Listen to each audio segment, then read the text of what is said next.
Hello, my name is Jolie, and my mother forgot my birthday, again.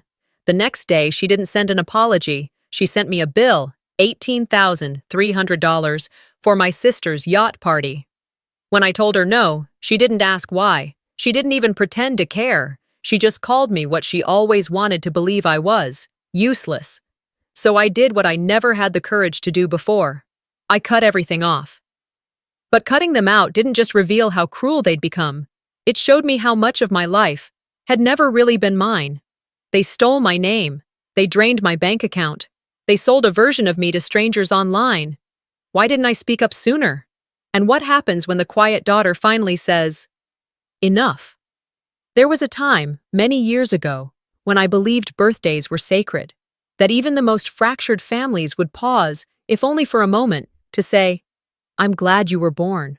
I held on to that belief like an old locket, even after I stopped wearing it. But this year, sitting alone in my dimly lit apartment in Seattle, staring at a table set for 4 with 3 empty chairs, I let that belief dissolve into the frosting of a cake no one would eat. I had planned the evening 2 weeks in advance. A small dinner. Nothing elaborate, just the 4 of us, Mom, Seraphine, me, and the version of myself who still hoped. I'd picked up a roast from Pike Place Market, chilled a bottle of non-alcoholic wine, and even bought a little white cake from the corner bakery. It wasn't fancy, but it was enough. More than enough, really. The chairs remained empty. By 6:45, I texted Mom. "Running late?" No reply. Seraphine hadn't opened her last message either. I knew she saw it. She was always online, always posting, just not for me. At 7:15, I lit the candles.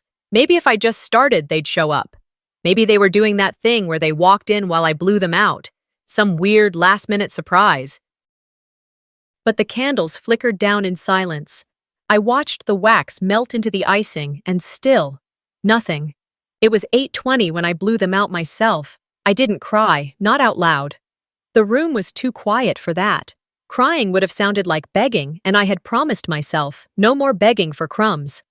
I sat there a while longer, letting the quiet wrap itself around me. Not like comfort, more like exposure. Like standing outside without a coat in the middle of November. That raw, aching cold.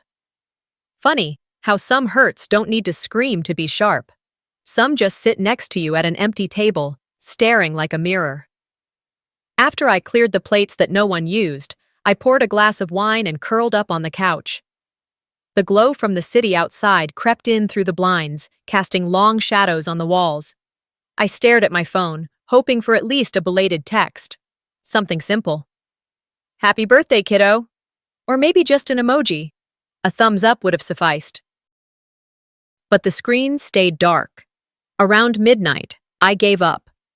I turned my phone face down and tried to sleep. I didn't. I just laid there, floating somewhere between numb and angry. The next morning, sunlight hit my cheek too early. I blinked at the light, sluggish and sore, as if I'd been crying in my sleep. My phone buzzed on the nightstand. For a brief second, my heart fluttered. Maybe they remembered. I reached for it, a message from Mom. I opened it, already rehearsing how I'd say, "It's okay, I understand." But it wasn't that. No happy birthday. No sorry. No mention of the night before. Just this. "Emmy's yacht deposit cleared. Your share is $18,300. Venmo ASAP." That was it.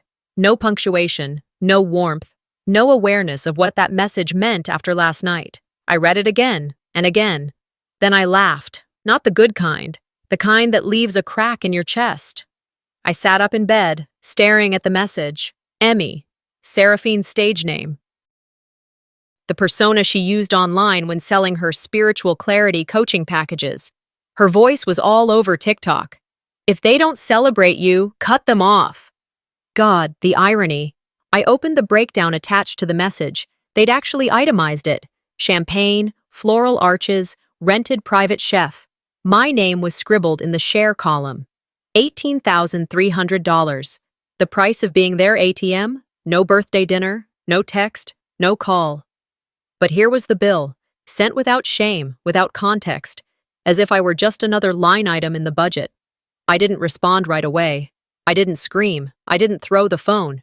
Instead, I lay back and stared at the ceiling.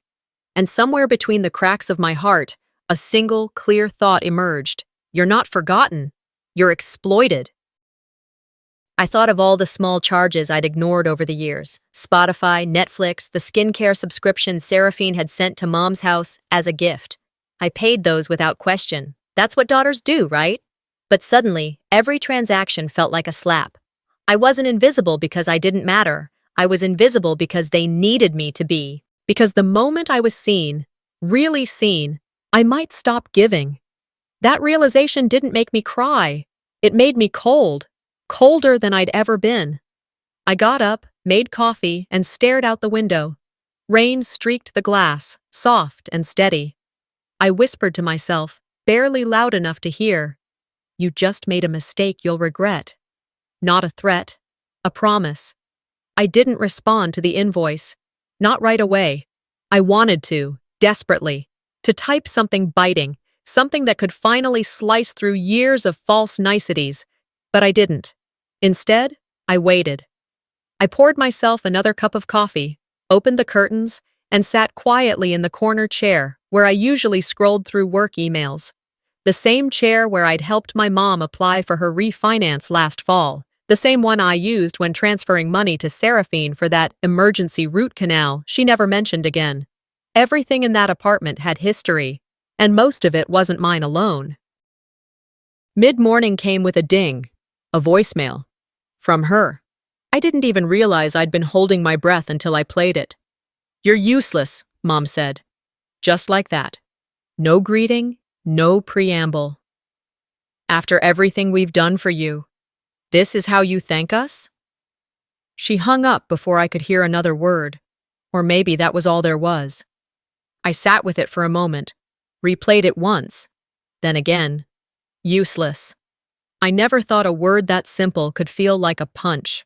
But when it's your mother saying it, when it's wrapped in years of being dependable, helpful, low maintenance, it cuts in ways you can't quite locate until everything starts unraveling. I didn't cry. I didn't even clench my fists. But something inside me, some last thread, snapped so cleanly I felt it in my ribs. Around noon, I walked into the office. It was quiet, just the soft hum of keyboards and the occasional tap of a mug against ceramic. Then my phone buzzed again. Instagram. I clicked the notification, not expecting much, and there she was, Seraphine, smiling against the backdrop of a yacht, the wind catching her hair just right, makeup flawless as always. She was live streaming. Of course she was. "Just want to thank everyone who made this happen," she cooed to her followers. "Family is everything. My mom, my amazing support system. This is all for you." I watched in stunned silence as comments flooded the screen. "So beautiful. Where's your sister? Did your sister help pay for this too?" Seraphine paused. Her smile never faltered. "She's distant," she said, like she was explaining away a moody coworker. "We tried. That's all I'll say. No one said my name. They didn't need to." I closed the app and set my phone down. I wasn't going to let that moment pull me into another spiral. Not this time. By evening, after I logged off work, I sat on the floor next to my bed with a legal pad. I started writing down every single subscription, bill, and financial obligation that had quietly become mine over the years. Spotify Family Plan, Amazon Prime, shared Uber account, Mom's old iPad. I'd set up with my Apple ID, the HBO login that Seraphine bragged about having free access to in one of her YouTube vlogs. I'd been the invisible thread holding their comfort together, and they never even noticed. No, that wasn't right. They noticed. It just served them better not to acknowledge it. There's a particular kind of erasure that doesn't come from absence, but from strategic silence. They hadn't forgotten me. They had used me, and in order to do so, they needed me small, quiet, willing. I'd been all those things. Not anymore. I opened my phone, navigated to the account settings, and started logging them out. One by one. Spotify, removed. Netflix, signed out all devices. Amazon, changed the password. Uber, deactivated payment method. I didn't send a warning. I didn't post a quote. I didn't forward the voicemail. I just cut them off, not to hurt them, but to stop hurting myself. I expected backlash. I expected screaming, passive-aggressive comments, or maybe even a visit, but for the next few hours, there was nothing. Just quiet. It was strange, the calm that followed. I made dinner. Leftovers from last night's uneaten roast. Watched a bit of a baking competition show. Read a chapter from a mystery novel I'd started 2 months ago but hadn't had time to finish. And then, around 10 p.m., I checked my phone again. My name still wasn't mentioned. Seraphine's yacht party photos had gone viral. Champagne glasses, coordinated outfits, motivational captions. And in one of them, barely visible in the background, was me. A photo from last Thanksgiving, cropped, filtered, posted as if I'd been there, as if we were close. Caption: She's always supported me from behind the scenes. I stared at it, jaw clenched. Not because I cared about being tagged, but because I recognized that photo. It had been taken in my apartment. She had visited for less than 15 minutes, barely looked up from her phone, left with a bottle of wine I bought, but now I was a marketing tool, the sister who supported quietly. I closed the app, sat there in the dark, and then, for the first time in a long time, I did something that felt like mine. I deleted the shared folder in Google Drive that contained our family's financial documents. Then, I shut my laptop, brushed my teeth, and went to bed. No announcement, no explosion, just peace. And peace, I realized, doesn't always feel good at first. Sometimes it just feels empty. But empty is better than invisible. The weekend rolled in quietly, the kind that doesn't ask permission, just arrives with overcast skies and the subtle weight of unfinished conversations. I didn't have any plans. That wasn't new. After all, it had only been 5 days since my 32nd birthday dinner for 4, where only one showed up. But the absence wasn't what haunted me anymore. It was the realization that my absence would have gone unnoticed if I'd chosen not to show up in their lives years ago. Saturday morning, I sat at the dining table with my laptop and a mug of black coffee. The same table that still had faint wax drips from the candles I blew out alone. The glow of the screen lit up the list I'd started the night before. Subscriptions, auto payments, services tied to my accounts that I didn't use. Spotify Family Plan, HBO Max, used on 3 devices that weren't mine. Amazon Prime, shipped more to Seraphine's P.O. box than my own door. iCloud storage, shared. Grubhub deliveries that had addresses listed as Mom's house or Emmy's studio. I opened my banking app.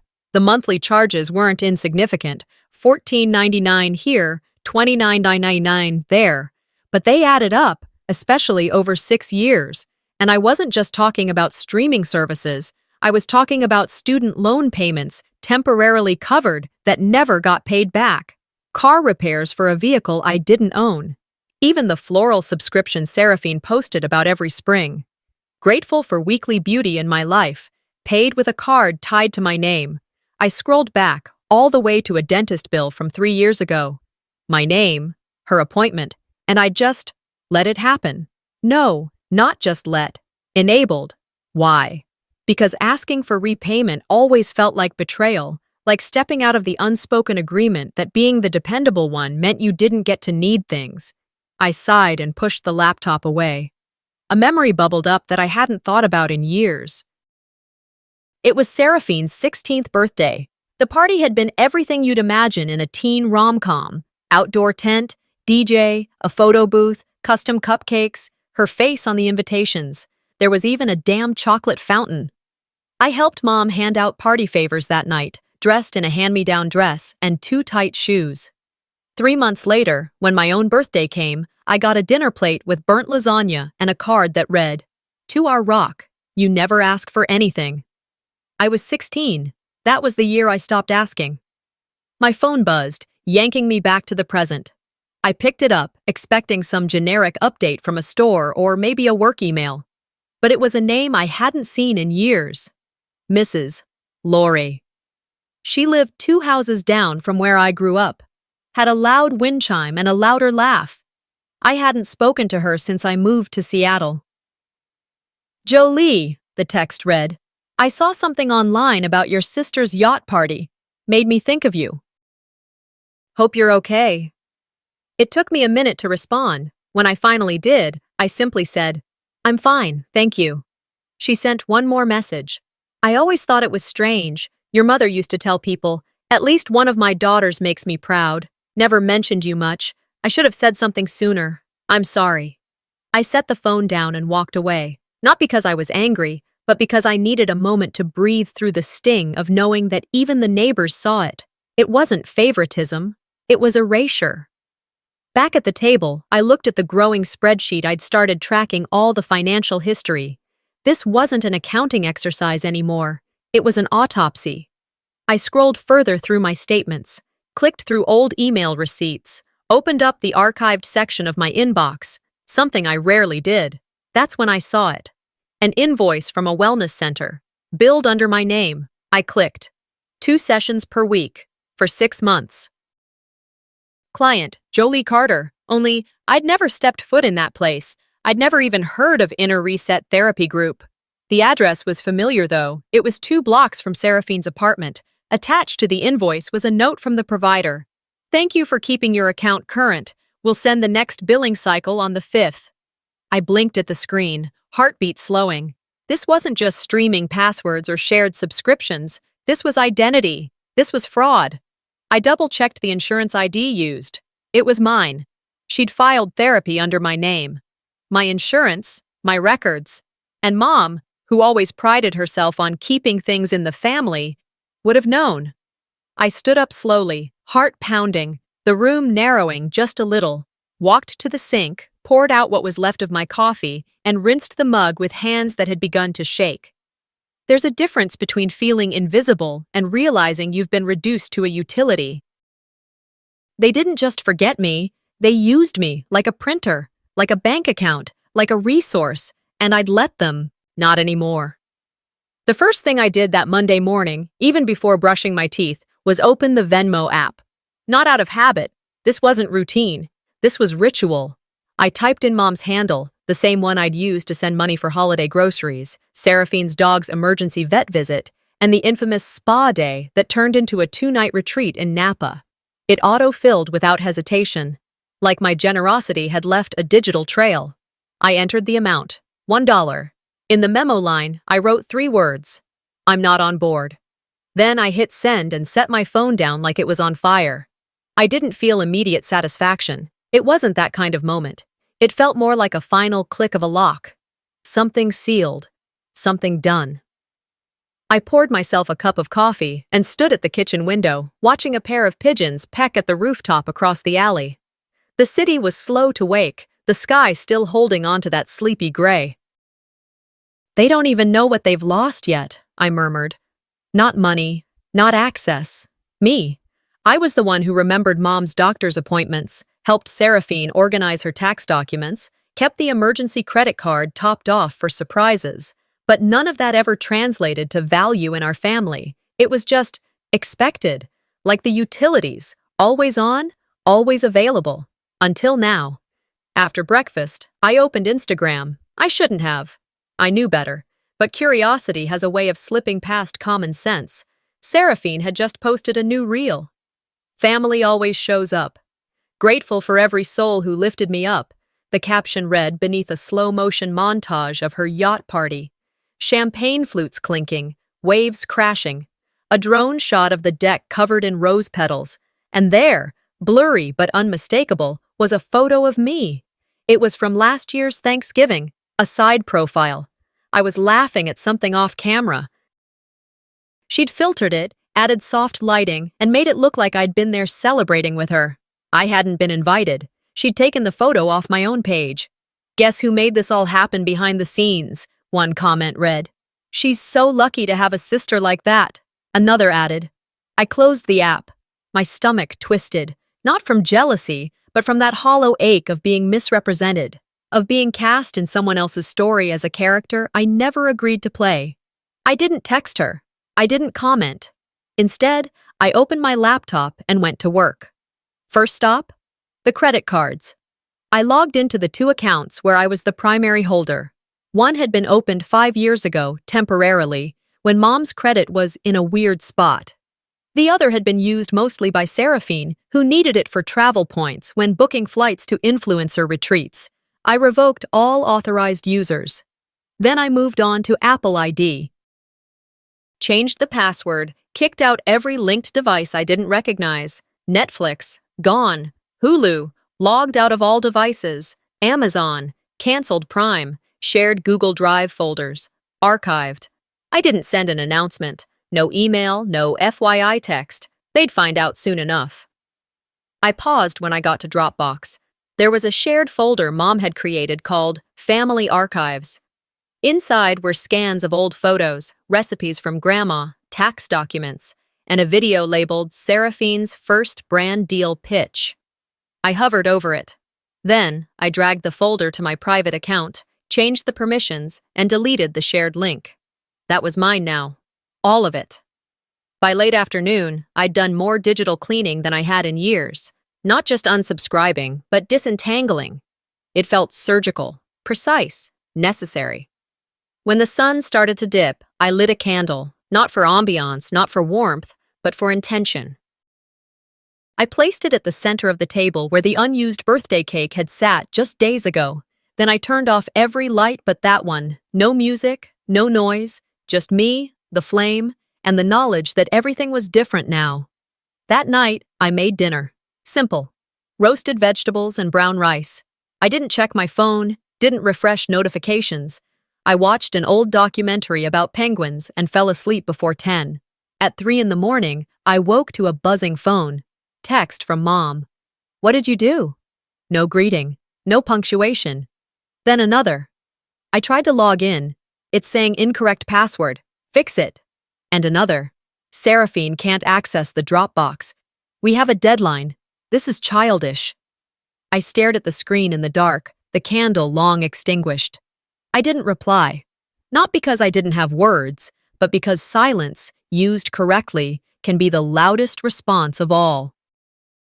By Wednesday morning, I'd deleted all the remaining traces of our shared digital life. No texts, no drama, just silent exits, like sneaking out of a party you should have never attended in the first place. It had been 3 days since I sent the $1 and revoked their access.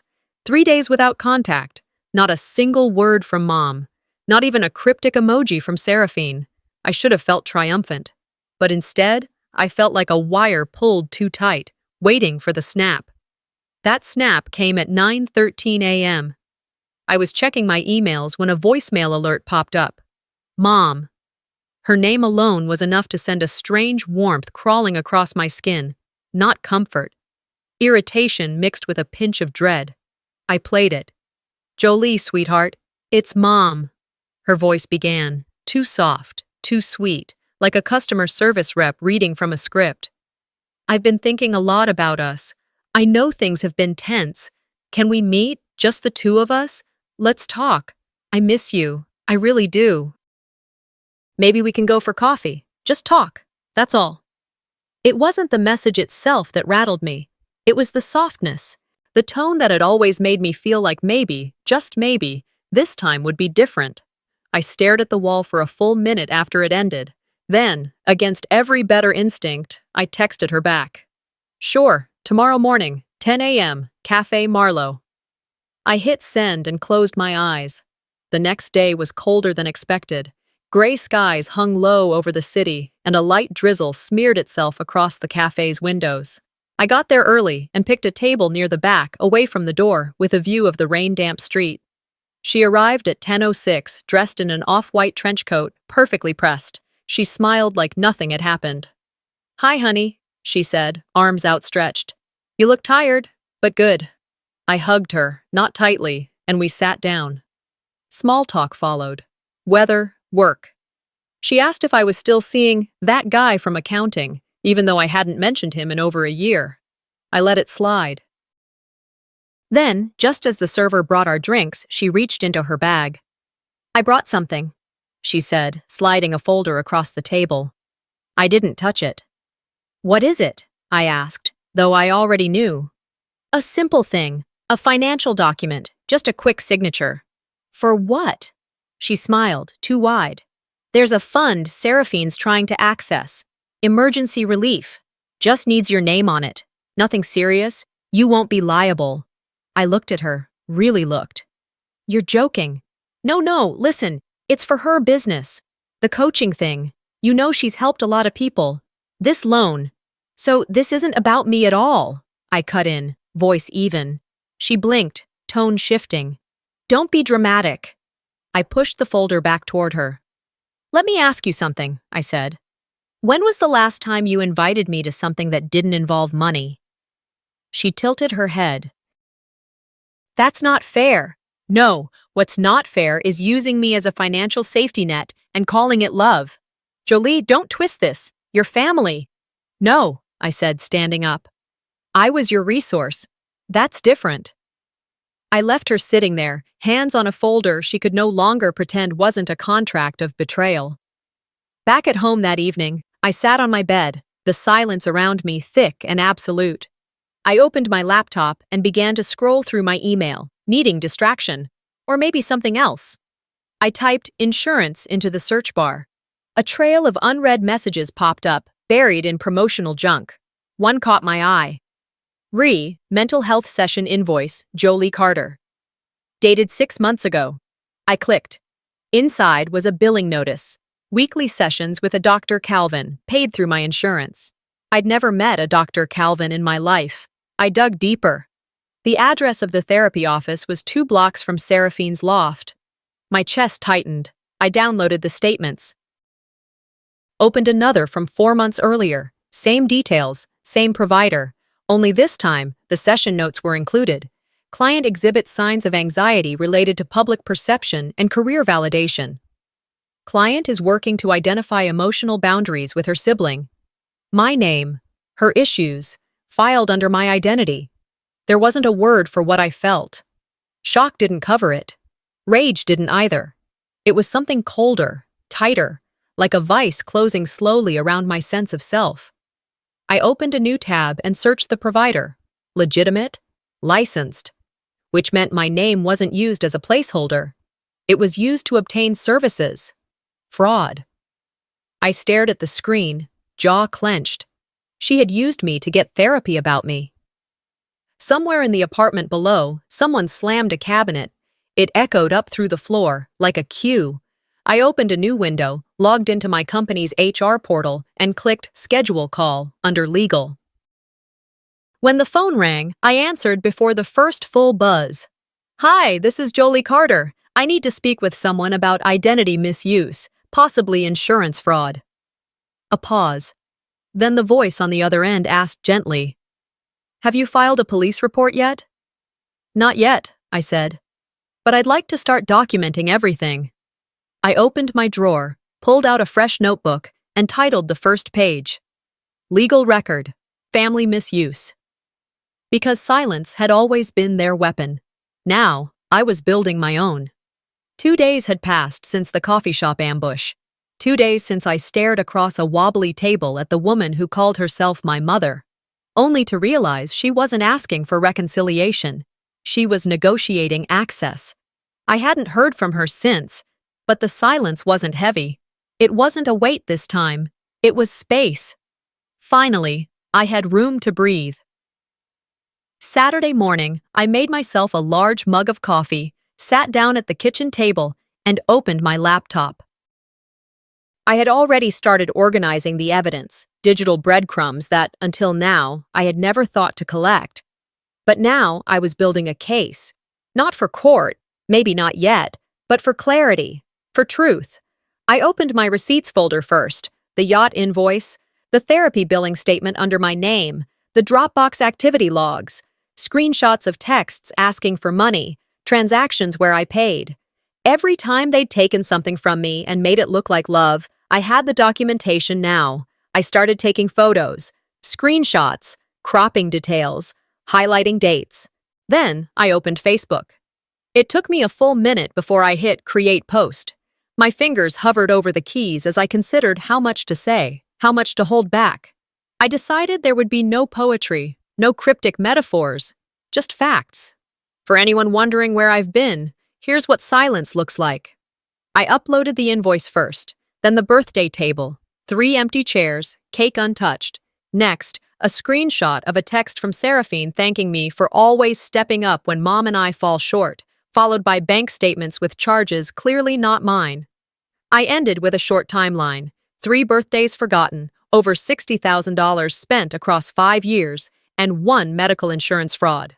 Then I hit post. By the time I refilled my coffee, the notifications had already started. 20 comments, 42 shares. By lunch, over 300, and not just strangers.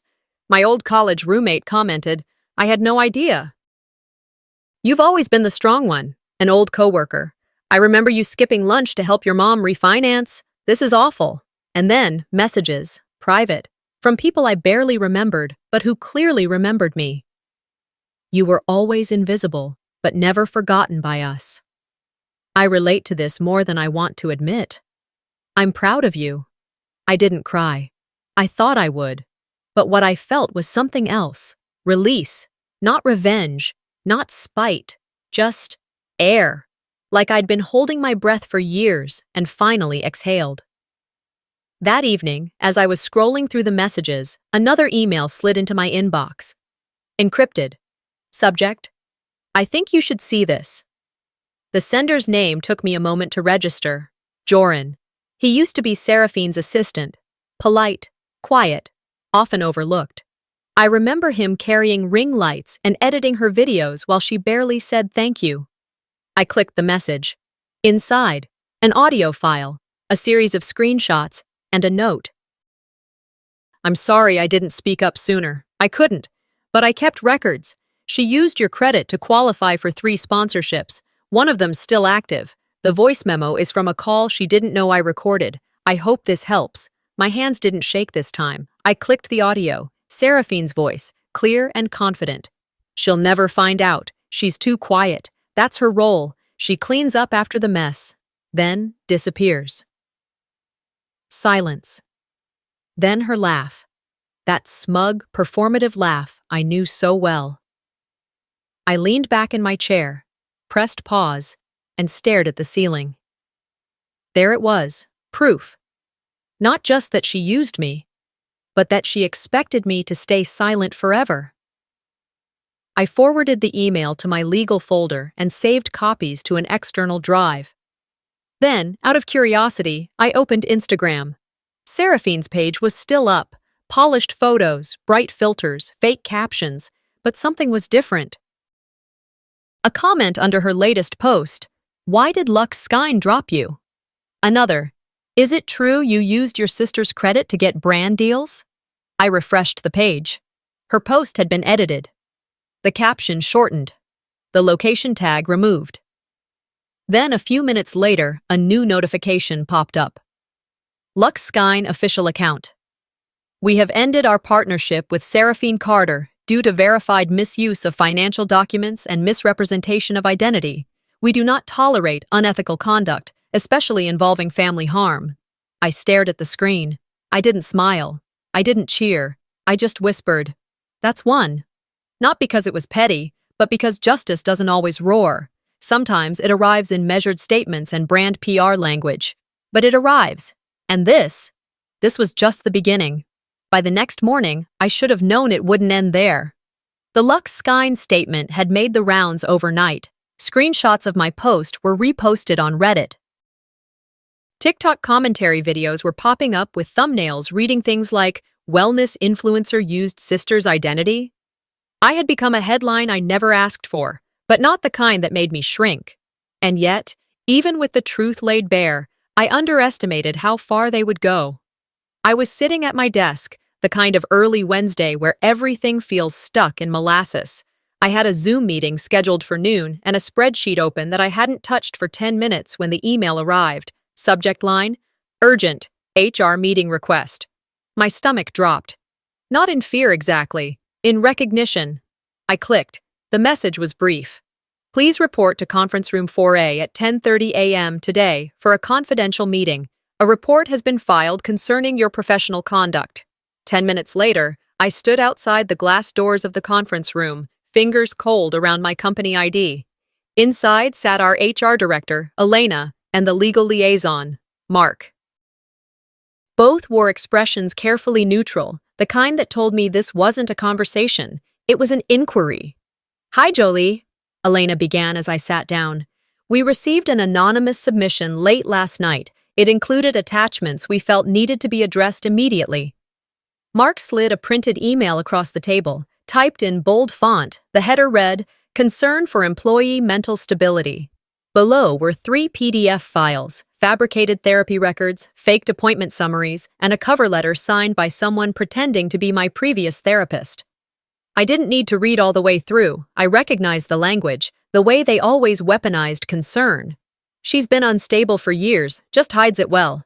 We tried to help her, but she lashes out when challenged. And at the bottom, we urge HR to take action before her behavior affects workplace morale." It was a playbook I didn't even know they still had copies of. My throat dried, but I didn't let it show. I picked up the stack and placed it aside, then reached into my bag and retrieved my own folder, 3 inches thick and labeled neatly in black ink. "Verified documentation." "Elena," I said, looking her in the eye, "you're holding forgeries, and I can prove it." I laid out copies of my actual insurance records, timestamps, billing histories, therapist listings, all of them clean. I added the screen capture of Seraphine's own words from the audio I'd received from her former assistant, and the notarized letter from the actual clinic confirming I'd never been a patient there. Mark leaned forward. "You're saying this was orchestrated?" "Yes," I said. "By my sister, with help from my mother." Elena blinked, slowly. "Why would they go this far?" "Because they're losing control," I answered. "Because the truth is public now, and this is how they retaliate." Silence fell over the room. Then, to my left, a voice broke the tension. Myra, my manager, had entered quietly halfway through. She stepped beside me and placed a firm hand on my shoulder. "She's telling the truth," Myra said. "And if anyone has been stable, reliable, and professional in this company, it's her. You should see how she's handled clients while her family was burning down around her." I nearly choked, but not from sadness, from the unexpected sense of being defended. Elena nodded. "We'll escalate this to legal. You're not under review anymore, Jolie. You're protected." Outside the room, I finally let out the breath I didn't know I'd been holding. Back at my desk, I opened my email and composed a single message to my lawyer. "Please proceed with the cease and desist letter. Include identity fraud, falsification of medical history, and defamation." He replied within 15 minutes. Attached was a PDF, ready to be sent. Later that night, while eating leftover soup and letting white noise hum in the background, I checked Instagram. Seraphine had uploaded a video. It started with a shaky camera and dramatic sigh. "I just want to say, if anyone felt hurt by anything I said or did, I'm truly sorry. I never meant to cause pain." I paused it. I knew this trick. "If anyone felt hurt" was the apology of someone still thinking about damage control, not accountability. I scanned the comments. "That's not an apology. Say her name. You used your sister and now you're crying on camera?" 10 minutes later, the video was taken down. The next morning, another brand announced the termination of their partnership with her. This time, there was no poetic PR language. It read simply, "We do not endorse unethical behavior." I forwarded the email from my lawyer to both Seraphine and my mother. No greeting, no soft openings, just the notice. By late afternoon, my phone buzzed with a text from Mom. "You're making a fool of yourself. You've always been sensitive. Seraphine is going through enough." I replied, "You trained me to be strong. Just didn't expect I'd use it against you." I put my phone down and opened the blinds. Light poured in, harsh and honest. It was time to end the cycle. Not with words, but with consequence. 1 week after the HR meeting, after the legal letters had been delivered and the carefully scripted apology videos dissolved into digital silence, an envelope arrived at my door. It didn't come in the familiar, padded packaging of online orders I'd forgotten about. It didn't bear the branding of any curated subscription box promising self-care or artisanal soaps. It was plain, white, government-issued. The upper left-hand corner bore the bold print of the Department of the Treasury, its insignia embossed like a seal of judgment. It was addressed only to me. I already knew what it was before I even touched it. I sat down on the floor, legs crossed beside my coffee table, the sunlight spilling in wide stripes across the hardwood floor. It was the kind of late-morning sun that had no urgency, warm but filtered, steady but quiet. I held the envelope gently, like I might shatter something with the wrong movement. Then I peeled it open, one edge at a time, the way you open a long-guarded truth. Inside was a formal notification from the IRS. They were launching a full-scale investigation into my mother's financial activity. The letter was dense with language, but the core message was unmistakable. Over several years, deductions had been filed in her tax records under dependent family caregiving, home office remodel, and personal wellness contributions, all of them linked to my name. The total claimed over $40,000. She had used my name, not just to sign up for wellness boxes or to skim off a joint insurance plan, but to profit year after year, line by line, transaction by transaction. My identity had been her discount code. There was no request for comment, no phone call asking for my side of the story. The data spoke for itself. I didn't call Seraphine. I didn't text Myra. I didn't forward it to anyone, not even Denise, my lawyer. I just set the letter down on the coffee table and stared at it while the sun moved slowly across the floor, eventually drifting out of reach. 2 days later, the fallout began. Marva's name appeared on a local real estate site. Her house, the one I had grown up in, the one where Seraphine had hosted her elaborate princess-themed birthday parties, the one where I learned how to make my own lunch at 7, was listed as motivated seller, a polite euphemism for urgent. Rumors started to surface in the hometown Facebook group. Someone leaked the audit to a local paper. A short online article followed with the headline, "Retired Principal Under Federal Investigation for Financial Misuse." I didn't click on it. I didn't need to read it. I'd lived it. What surprised me wasn't the audit or the house being put on the market. It wasn't even the public shaming. It was that I didn't feel victorious. There was no inner fist pump, no celebratory playlist. I felt still, not empty, not numb, just settled, like something inside me had finally stopped vibrating, like the floor I'd been standing on for years, always unsteady, always shifting, had finally gone quiet beneath my feet. Seraphine, however, wasn't so composed. 3 days after the article dropped, a lawsuit landed on her doorstep. One of her former brand sponsors, the organic beauty line she'd partnered with for nearly a year, filed a formal suit. They alleged she had misrepresented her identity in order to secure the deal, that she had opened a credit account under my name to finance travel, media kits, and digital marketing materials. And now it had gone public. Within hours, it hit the feeds. Wellness influencer accused of identity fraud. The headline swept through digital news outlets like wildfire. Podcasts picked it up. Twitter threads dissected it. A commentary YouTuber released a 15-minute breakdown, complete with dramatic piano music and screenshot receipts. Her image splashed across the thumbnail like a mugshot. She lost 50,000 followers overnight. Her manager issued a brief but clear statement. No press release, no apology tour, just a single Instagram story, white text on black background. "We no longer represent Seraphine Carter." That night, she posted one final message. A black screen, no music, no caption, no hashtags, just a blank frame. Empty. I watched it once. And then I made dinner. Simple things. Chopped vegetables. Baked salmon. A glass of water with lemon slices floating near the top like tiny suns. I washed the dishes, dried them, and placed them carefully on the rack. Then I lit a candle, unscented, short, the kind you buy in a multi-pack for emergencies, and carried it to the center of my apartment. I sat on the rug in silence. I didn't light it for revenge. I didn't light it for celebration. I lit it because silence had always been my language, pressed into the corners of rooms, slipped between phone calls, absorbed into the shape of my smile. And for once, I wanted to speak in it, intentionally. The flame danced, small and certain. And in the flickering glow, I let myself remember her, the girl I used to be, the one who waited by the front door just in case someone remembered her birthday. The one who transferred money late at night when no one else would help. The one who laughed too loudly at someone else's joke to keep the peace. She wasn't foolish, she was hopeful. She wanted love to be earned and returned in equal measure. And now, she was gone.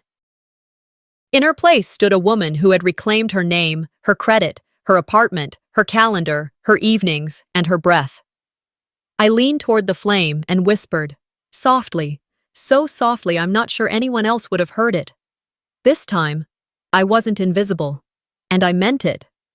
Weeks passed in a kind of quiet I hadn't known before, not the hollow kind that used to curl around my chest when I felt forgotten, not the brittle silence of holidays skipped or calls unanswered. This was something different, something fuller.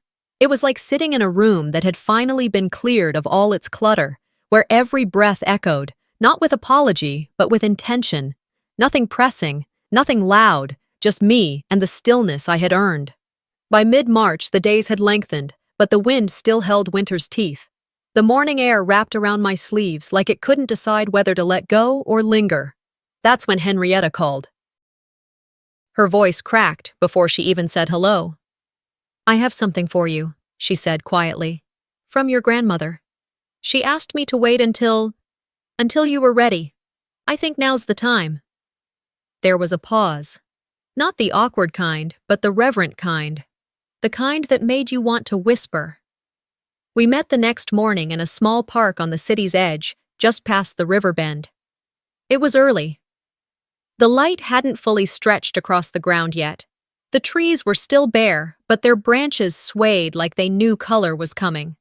Henrietta wore the same green scarf I remembered from childhood, the one with frayed tassels and a faint patch near the hem. She looked older now, yes, we both did, but her eyes were the same, steady, unwavering. No defensiveness, no discomfort, just the kind of warmth that lives in people who've learned, sometimes too late, that silence is its own kind of betrayal. She reached into her bag and handed me a small envelope. "It's been in my dresser since before she passed," she said. "She made me promise not to give it to anyone else. Just you." I took it carefully. The paper was soft, worn at the edges, the creases long since softened by time. My name was written on the front in that familiar, slanted handwriting, delicate but deliberate. Grandma had always written like her words were meant to last. I sat down on a nearby bench, the envelope trembling slightly between my fingers. I opened it slowly, reverently, and pulled out a single sheet of paper. There wasn't much, just a paragraph, handwritten, ink slightly smudged where the fold had been. "You were always the strong one. I saw it in you before anyone else did. You didn't need the spotlight. They needed it. You didn't ask for praise. You gave it. I'm sorry they didn't see you. I did. I always did. Love, Grandma." The tears came gently. Not from pain, not from grief, but from recognition. Because someone had seen me all along. I didn't cry because I was broken. I cried because for the first time, I felt whole. That night, back home, I made myself a cup of tea and pulled up a community website I'd bookmarked months earlier. One I had visited more than once, but never quite committed to. Local women's programs, nonprofit startup resources, grant writing tips, support circles. I clicked, Create Listing, Visible Again. A support circle for women who've been erased by their own families. I didn't write a long pitch, no heart-wrenching bio, no melodrama, just a single line. For those of us who were never the favorite, never the loudest, never the chosen, but were always there. Within a week, I had 12 responses. Most of them were short. Hesitant. A few only included a first name and a polite thank you, but every one of them ended with the same words. Thank you for going first. We met in the back room of a public library downtown, where the chairs didn't match, and the coffee was always a little bitter, but no one cared. No one wore name tags. No one asked for job titles or degrees. We just sat and talked about the birthdays no one remembered, the weddings we weren't invited to, the emergency loans no one repaid, the phone calls that only came when something was needed. One woman whispered, "I thought it was just me." Another said, "I've never told anyone this before." And I said, "Neither had I, until now." A few days later, a message came through. From a number I didn't recognize at first. Then I read it. It was from Seraphine. The tone was familiar, measured, hesitant, but softer than I expected. I messed up. I truly am sorry. Can we start over? Just 5 words, no justifications. No tangled knots of half-truths. I stared at it for a long time, typed out replies, deleted each one. Eventually, I settled on this. I forgive you. But I won't go back. Ever. Then I blocked the number, not out of spite, not out of rage, but because some bridges aren't meant to be crossed again, even if the other side finally remembers your name. March 25th arrived like it always did. My 33rd birthday. I didn't throw a party, didn't book a reservation, didn't rent a rooftop or curate a photo wall. I simply invited people who had stood beside me, not because they had to, but because they chose to. Myra brought lasagna. It was slightly overbaked, edges crisped just enough to be perfect in its imperfection. Leah, my neighbor, brought cupcakes in mismatched paper liners and forgot the frosting on half of them. Mariah arrived with a single candle and no cake. I figured you'd want to pick your own, she said. We sat around my kitchen table, cramped, warm, cluttered with stories. No hashtags, no curated content, just laughter. Messy, generous, unscripted joy. At one point, Myra raised her glass. To Jolie, she said, eyes soft, who reminded us that quiet doesn't mean weak. We clinked mismatched cups in mason jars, and when the candle was finally lit, just one, perched in the center of a store-bought chocolate cupcake. I didn't close my eyes. I didn't wish. I looked around the room and whispered to myself, more certain than I'd ever been. Thank you for seeing me. And this time, I meant it. Some wounds don't need to bleed to leave scars. Sometimes, the deepest damage comes from being constantly overlooked, until the day you decide to no longer be available for your own erasure. If you've ever felt like the strong one in a family that only noticed you when they needed something, you're not alone. What would you have done if this was your story? If this story moved you, don't forget to like, comment, and subscribe for more true family stories that speak to the silent battles so many of us live through. Your voice matters here.